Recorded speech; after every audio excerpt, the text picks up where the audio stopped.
Hello and welcome back my dear students. आप सभी को फिर से अपना यूट्यूब चैनल माँ आशा ES पॉइंट में स्वागत है।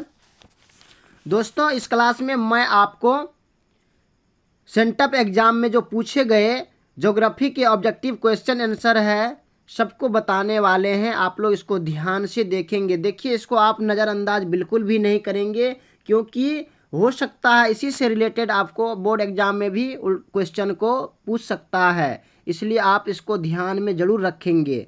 तो क्या है, देखिए, इसको मिलाने से पहले सबसे पहले आपको प्रश्न पुस्तिका सेट कोड को आपको मिलाना है। अगर ए है तो फिर इसका क्वेश्चन जिसका नंबरिंग होगा क्वेश्चन का सीरियली नंबर वो सही मिलेगा, और उसके बाद ये जो है ना विषय कोड ये आपको मिलाना है। ये दोनों आपको मिला करके फिर इसका आगे क्वेश्चन आपको पढ़ करके एक बार मिलाना होगा।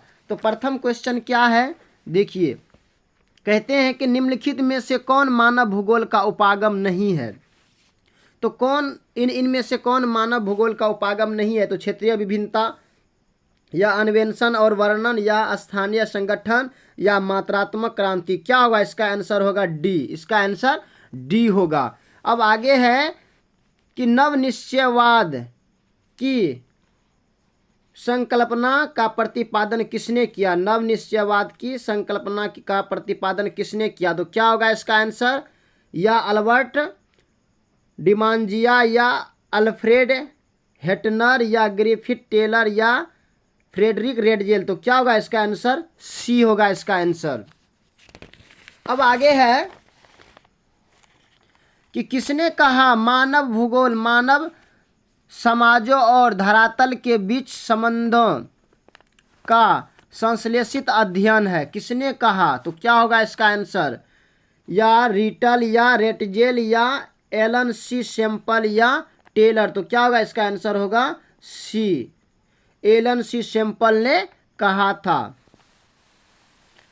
अब आगे है कि व्यवहारवादी भूगोल मानव भूगोल के किस क्षेत्र का उपक्षेत्र है? व्यवहारवादी भूगोल मानव भूगोल के किस क्षेत्र का उपक्षेत्र है? क्या होगा? नगरीय भूगोल या जनसंख्या भूगोल या आर्थिक भूगोल या सामाजिक भूगोल। क्या होगा इसका आंसर? तो इसका आंसर होगा सामाजिक भूगोल, डी इसका आंसर होगा। अब आगे है कि कृषि भूगोल मानव भूगोल के किस क्षेत्र का उपक्षेत्र है? कृषि भूगोल जो है वो मानव भूगोल के किस क्षेत्र का उपक्षेत्र है? तो क्या होगा? सामाजिक भूगोल या जनसंख्या भूगोल या आर्थिक भूगोल या नगरीय भूगोल। इसका आंसर क्या होगा? झट से बताएं आप हमें। तो इसका आंसर होगा सी, आर्थिक भूगोल। क्या होगा इसका आंसर? इसका आंसर होगा आर्थिक भूगोल। अब आगे क्वेश्चन है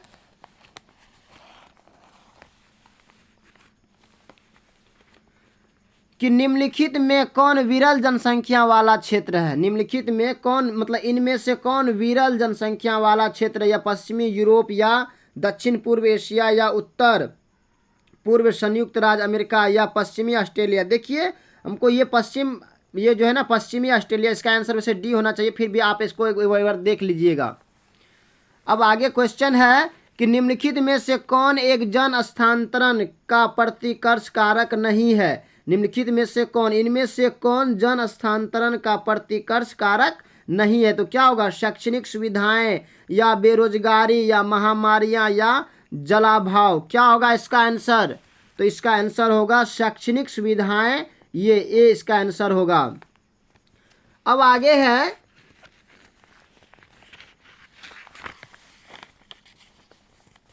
कि जनसंख्या वृद्धि दर सर्वाधिक है। जनसंख्या वृद्धि दर सर्वाधिक कहाँ पे है? तो क्या होगा इसका आंसर? अफ्रीका में या एशिया में या उत्तर अमेरिका में या दक्षिण अमेरिका में। कहते हैं कि जनसंख्या वृद्धि दर सर्वाधिक कहाँ पे है? तो क्या होगा इसका आंसर? कहाँ है? इसका होगा अफ्रीका में, ए इसका आंसर होगा। अब आगे है कि निम्नलिखित देशों में किसका लिंगानुपात विश्व में सबसे कम है? किसका लिंगानुपात विश्व में सबसे कम है? संयुक्त अरब अमीरात या भारत या फ्रांस या इनमें से कोई नहीं। तो क्या होगा इसका आंसर? इसका आंसर होगा संयुक्त अरब अमीरात। देखिए, ऑप्शन के अनुसार हमें टिक करना है ना, तो ए इसका आंसर होगा संयुक्त अरब अमीरात। अब आगे है कि निम्नलिखित संख्या में कौन जनसंख्या के कार्यशील आयु वर्ग का प्रतिनिधित्व करती है? कार्यशील मतलब कार्य करता है, तो क्या होगा 15 से 59 या 15 से 60 या 18 से 60 या 18 से 65, क्या होगा इसका आंसर? तो इसका आंसर होगा 15 से 59, ये इसका आंसर होगा। अब आगे क्वेश्चन है कि निम्नलिखित में कौन मानव विकास सूचकांक का मापक है? क्या है? कहते हैं कि निम्नलिखित में से कौन मानव विकास सूचकांक का मापक है? तो क्या होगा इसका आंसर? क्या होगा? स्वास्थ्य होगा, या शिक्षा, या संसाधनों तक पहुंच, या इनमें से सभी। तो क्या होगा इसका आंसर? देखिए इनमें से सभी इसका आंसर होगा, डी इसका आंसर होगा। अब आगे है डॉक्टर महबूब उल हक मूल निवासी थे। कहाँ के मूल निवासी, कहाँ के रहने वाले थे डॉक्टर महबूब उल हक? तो क्या होगा? भारत के, या पाकिस्तान के, या इराक के, और या अफगानिस्तान के। तो क्या होगा इसका आंसर? इसका आंसर होगा पाकिस्तान के, बी इसका आंसर होगा। अब आगे क्वेश्चन है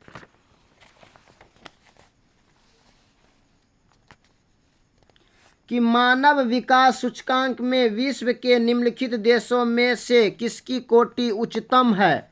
मानव विकास सूचकांक में विश्व में मतलब इस दुनिया में सबसे अधिक उच्च कोटि किसकी है? तो क्या होगा? जर्मनी, या नीदरलैंड, या नॉर्वे, या स्विट्जरलैंड। क्या होगा इसका आंसर? तो इसका आंसर होगा नॉर्वे, सी इसका आंसर होगा। नॉर्वे में विश्व की सबसे मानव विकास सूचकांक सबसे अधिक मतलब उच्च कोटि का है। अब आगे है कि निम्नलिखित में किसे कर्तन दहन कृषि भी कहते हैं? कि इनमें से किसे कर्तन दहन कृषि कहा जाता है? तो रोपण कृषि को, या सघन निर्वाह कृषि को, या आदिम निर्वाह कृषि को, या मिश्रित कृषि को। क्या होगा इसका आंसर? इसका होगा आदिम निर्वाह कृषि को हम कर्तन दहन कृषि कहा जाता है, सी इसका आंसर होगा, सी इसका आंसर होगा। अब आगे है कि सहकारी कृषि अधिक सफल रही है। सहकारी कृषि अधिक मतलब सफल रही है किस देश में? स्वीडन में, या डेनमार्क में, या इटली में, या भारत में। क्या होगा इसका आंसर? तो इसका आंसर होगा डेनमार्क में, बी इसका आंसर होगा। अब आगे है कि कोको किस प्रकार की कृषि की उपज है? कोको जो है यह किस प्रकार के कृषि की उपज है? रोपण कृषि, या भूमध्य सागरीय कृषि, या प्रारंभिक स्थानबद्ध कृषि, या मिश्रित कृषि। क्या होगा इसका आंसर? इसका आंसर होगा रोपण कृषि, ए इसका आंसर होगा।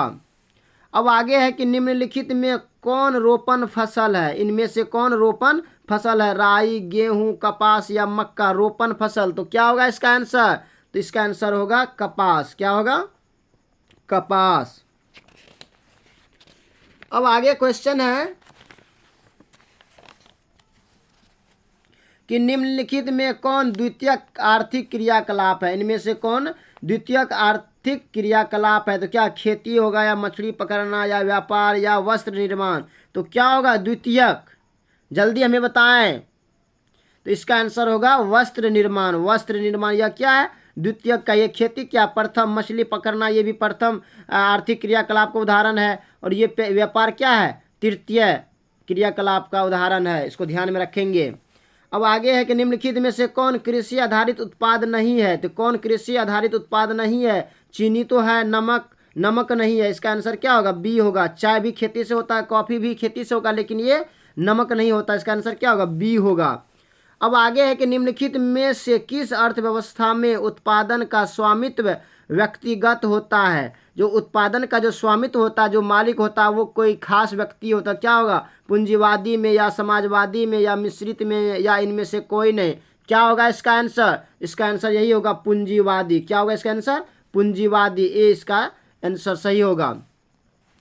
अब आगे है कि निम्नलिखित में कौन वन आधारित उद्योग है? इनमें से कौन वन पे आधारित उद्योग है? लाख उद्योग, या चमड़ा उद्योग, या गंधक उद्योग, या इनमें से कोई नहीं। तो क्या होगा इसका आंसर? क्या होगा? देखिए चमड़ा क्या पशुओं से होगा, ये गंधक उपयोग। इसका आंसर क्या होगा? इसका आंसर क्या होगा? लाख उद्योग, ये इसका आंसर होगा। अब आगे है कि निम्न लिखित में से कौन चतुर्थक आर्थिक क्रियाकलापों से संबंधित है? चतुर्थक आर्थिक क्रियाकलापों से संबंधित है पुस्तकों का मुद्रण, या संगणक विनिर्माण, या कागज और लुगदी निर्माण, या विश्वविद्यालय शिक्षण। क्या होगा इसका आंसर? इसका आंसर क्या होगा? विश्वविद्यालय शिक्षण, डी इसका आंसर होगा। ये विश्वविद्यालय शिक्षण किस क्रियाकलाप में आते हैं? तो चतुर्थक के आर्थिक क्रियाकलाप में आते हैं। अब आगे है कि निम्नलिखित में कौन एक पंचम क्रियाकलाप है? कौन एक पंचम क्रियाकलाप है? खेती या आखेट या बाह्य स्त्रोतन या व्यापार। तो क्या होगा इसका आंसर? इसका आंसर होगा सी, बाह्य स्त्रोतन।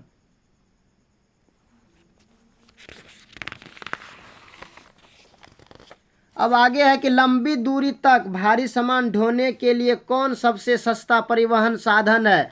कौन सबसे सस्ता परिवहन साधन है? क्या होगा? सड़क परिवहन या रेल परिवहन या जल परिवहन या वायु परिवहन। तो क्या होगा? जल परिवहन, सी। बहुत बार पूछा गया ये क्वेश्चन है, इसको आप ध्यान में रखेंगे।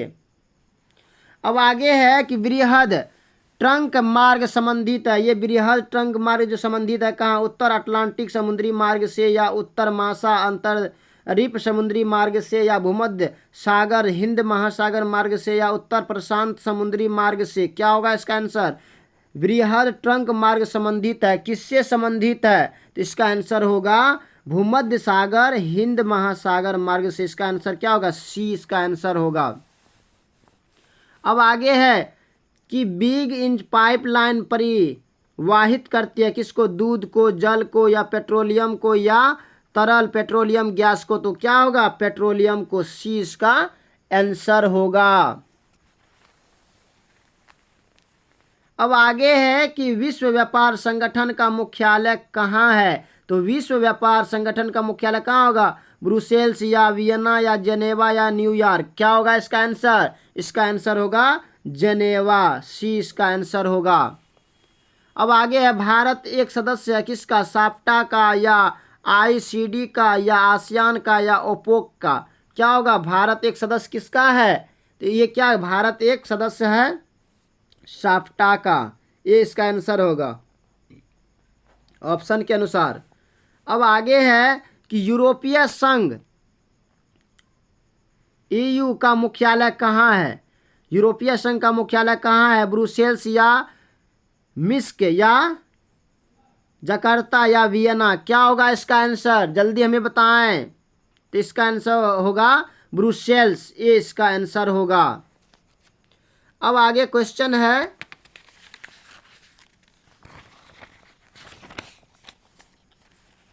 कि लेनिनग्राद किस प्रकार का पत्तन है? लेनिनग्राद किस प्रकार का पत्तन है? विस्तृत पत्तन या वाणिज्यिक पत्तन या औद्योगिक पत्तन या इनमें से कोई नहीं। तो क्या होगा इसका आंसर? इसका आंसर आप लोग बताएंगे।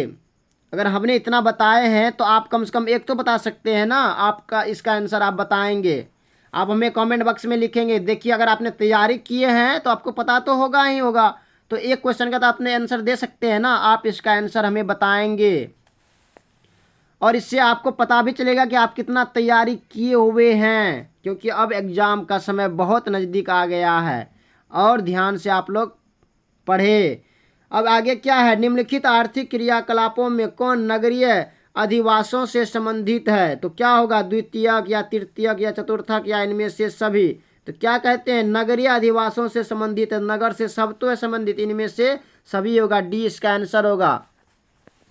अब आगे है कि पर्वतीय प्रदेशों में किस प्रतिरूप का अधिवास पाया जाता है? पर्वतीय प्रदेशों में किस प्रतिरूप का अधिवास पाया जाता है? रेखिक या वृत्ताकार या सीढ़ीनुमा या तारा। तो पर्वत देखिए क्या सीढ़ीनुमा होता है ना, सीढ़ी टाइप का। इसका आंसर क्या होगा? सी इसका आंसर होगा, सीढ़ीनुमा। अब आगे है कि निम्नलिखित में कौन नियोजित नगर है? इनमें से कौन नियोजित नगर है? लाहौर या कैनबरा या ढाका या इनमें से कोई नहीं। तो क्या होगा इसका आंसर? इसका आंसर क्या होगा? कैनबरा, बी इसका आंसर होगा। अब आगे है कि निम्नलिखित प्रदेशों में कौन सुप्रलेखित प्राचीनतम नगरीय बस्ती है? मेसोपोटामिया या हुआंग की घाटी या नील की घाटी या सिंधु घाटी। कहते हैं कि सुप्रलेखित प्राचीनतम नगरीय बस्ती है। तो क्या होगा इसका आंसर? इसका आंसर होगा सिंधु घाटी। आपने सिंधु घाटी सभ्यता का नाम सुना होगा। अब आगे है कि निम्नलिखित में कौन परिवहन नगर है? तो कौन? सिंगापुर होगा या अदिस अबाबा या मक्का या बीजिंग। परिवहन नगर किसे, मतलब निम्न में से किसे परिवहन नगर कहा जाता है? तो क्या होगा इसका आंसर, जल्दी हमें बताएं। तो इसका आंसर होगा सिंगापुर। क्या? सिंगापुर, ये इसका आंसर होगा। अब आगे क्वेश्चन है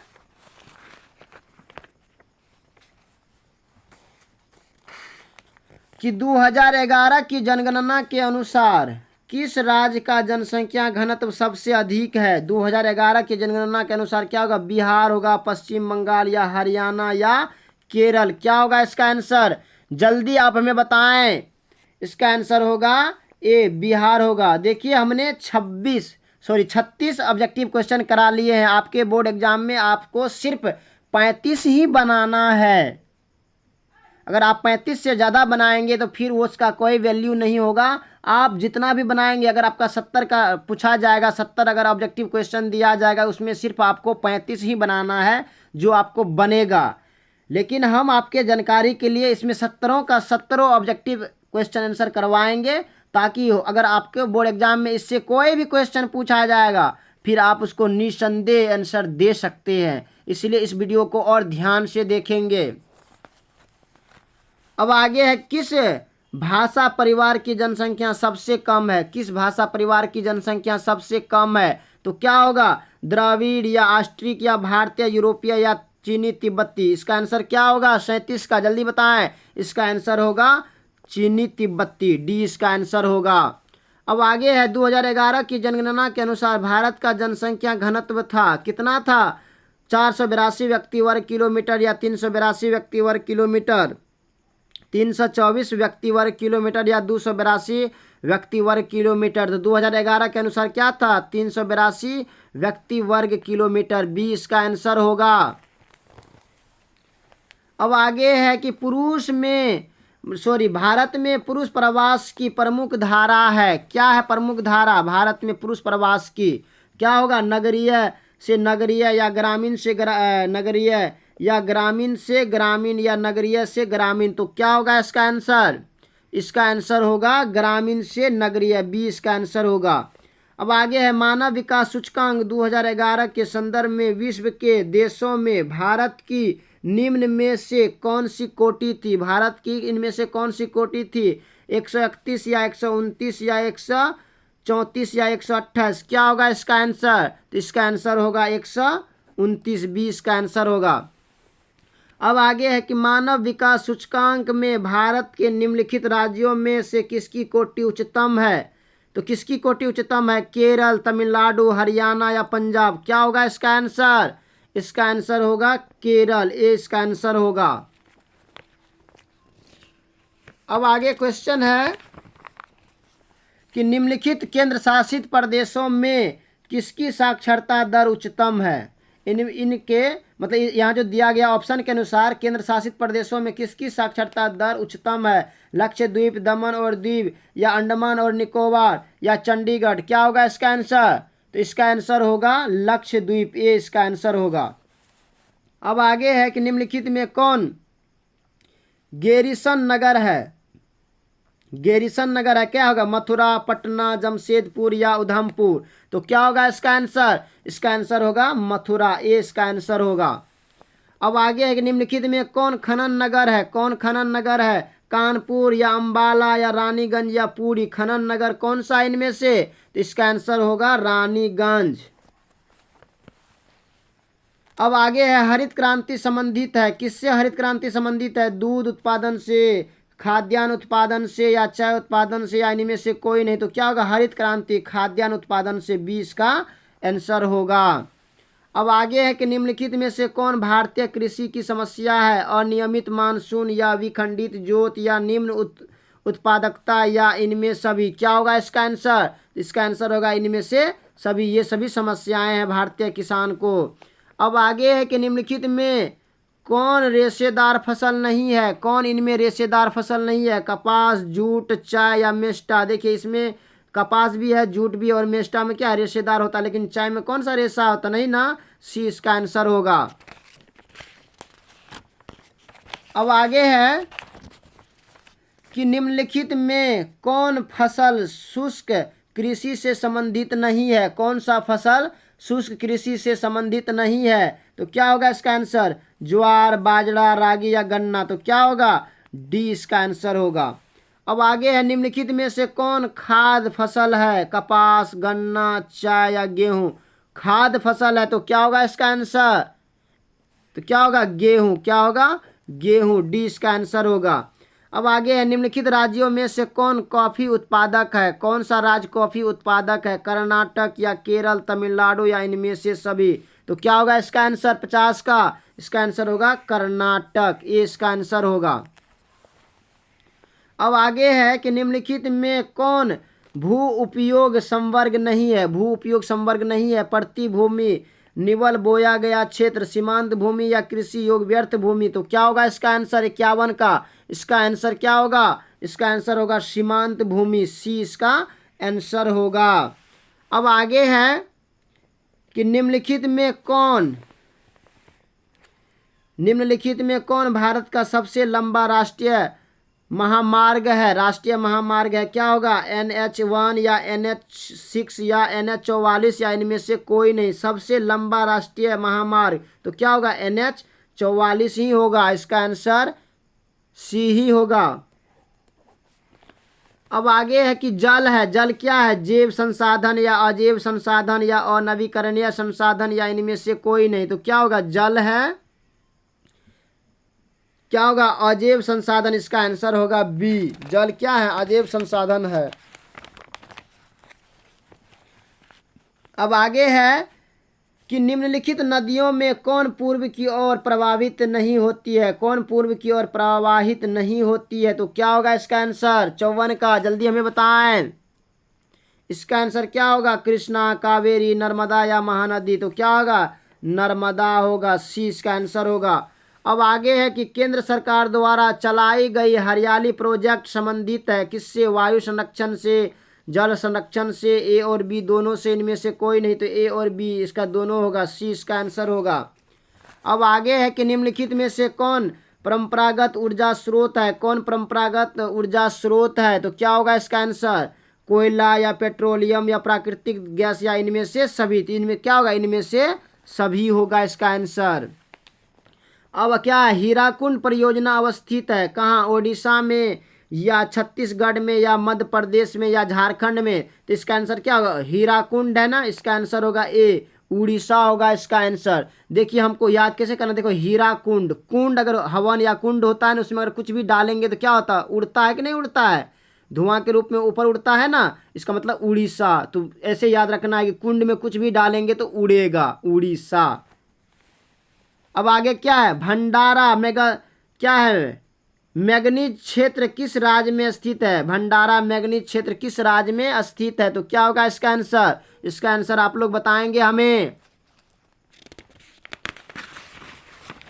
अब आगे है कि भारत में प्रथम नाभिकीय ऊर्जा परियोजना स्थापित की गई थी। कब स्थापित, कहाँ स्थापित किया गया था? भारत में प्रथम नाभिकीय ऊर्जा परियोजना कलपक्कम में या तारापुर में या नरोरा में या केंगा में? क्या होगा इसका आंसर? इसका आंसर होगा नरोरा में। नरोरा किस राज्य में है आप हमको बताएंगे। बहुत बार पूछा गया क्वेश्चन है ये। आगे है कि निम्नलिखित राज्यों में किसमें काकरापार नाभिकीय ऊर्जा केंद्र अवस्थित है? काकरापार नाभिकीय ऊर्जा केंद्र स्थापित है महाराष्ट्र, कर्नाटक, गुजरात या राजस्थान? क्या होगा इसका आंसर? जल्दी बताएं। तो इसका आंसर होगा, क्या होगा बताइए? काकरापाड़ा। इसको आप बताएंगे। देखिए आप इतना दिन से तैयारी कर रहे हैं, एक दो क्वेश्चन का आंसर अगर आप नहीं बताएंगे तो फिर अफसोस की बात है कि नहीं है। अब इसका क्या है आगे? विजयनगर लौह इस्पात केंद्र अवस्थित है कहाँ है? आंध्र प्रदेश में या तमिलनाडु में या कर्नाटक में या छत्तीसगढ़ में? इसका आंसर क्या होगा? इसका आंसर होगा सी। क्या होगा इसका आंसर? कर्नाटक। अब आगे है कि प्रमुख तेल क्षेत्र स्थित है कहाँ है? पश्चिम बंगाल में या बिहार में या असम में या तमिलनाडु में? इसका आंसर क्या होगा? प्रमुख तेल स्थित है तो क्या होगा? ये असम में, असम के डिगबोई क्षेत्र में है कि नहीं है? इसका आंसर सी होगा। अब आगे है कि निम्नलिखित में कौन उत्तर पूर्वी रेल मंडल का मुख्यालय? उत्तर पूर्वी रेल मंडल का मुख्यालय कौन है? हाजीपुर, गोरखपुर, इलाहाबाद या कोलकाता? क्या होगा इसका आंसर? तो इसका आंसर होगा हाजीपुर। हाजीपुर का केला बहुत नामी है ना, ध्यान रखना है। और वहाँ पे पूर्वी मंडल का रेल का मुख्यालय भी है।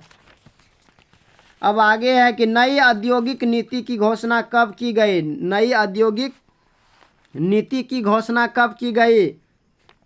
1987, 1991 या 1993, यानी में से कोई नहीं। इसका आंसर होगा बी 1991 ईस्वी में। अब आगे है कि भारत में वायु परिवहन सेवा की शुरुआत हुई कब हुई थी? 1911, 1948, 1921 या 1925 में कब हुई थी? तो क्या होगा? 1911 ईस्वी में हुई थी। अब आगे है कि दक्षिण गलियारा जोड़ता है, किसको किसको जोड़ता है? जम्मू को तिरुवनंतपुरम से, या बारामुल्ला को कन्याकुमारी से, या श्रीनगर को नागरकोइल से, या श्रीनगर को कन्याकुमारी से। क्या होगा इसका आंसर? क्या होगा इसका आंसर? होगा श्रीनगर को कन्याकुमारी से, डी इसका आंसर होगा। अब आगे है कि निम्नलिखित में कौन स्थलबद्ध पर्वताश्रय है? निम्नलिखित में से कौन स्थलबद्ध पर्वताश्रय है? तो क्या होगा इसका आंसर? हल्दिया या मुंबई या विशाखापट्टनम या एन्नौर। तो क्या होगा? विशाखापट्टनम, सी इसका आंसर होगा। अब आगे है कि कांदला पत्तन अवस्थित है। कांदला पत्तन कहाँ अवस्थित है? महाराष्ट्र में, गुजरात में, या गोवा में, या कर्नाटक में। क्या होगा इसका आंसर?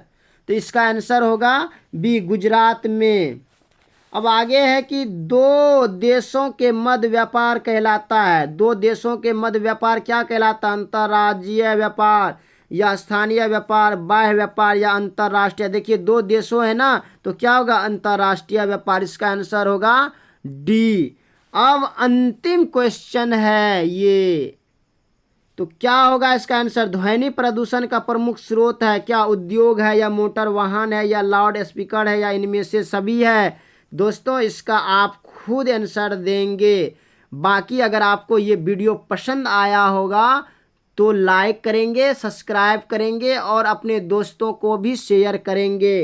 तो दोस्तों अगर आप लोग इसको ध्यान से देखते हैं तो फिर हम आगे वीडियो बनाएंगे जिसमें इसके शॉर्ट एवं लॉन्ग क्वेश्चन आंसर का फुल्ली तैयारी करवाएंगे। बाकी thanks very much, all the best, जय हिंद।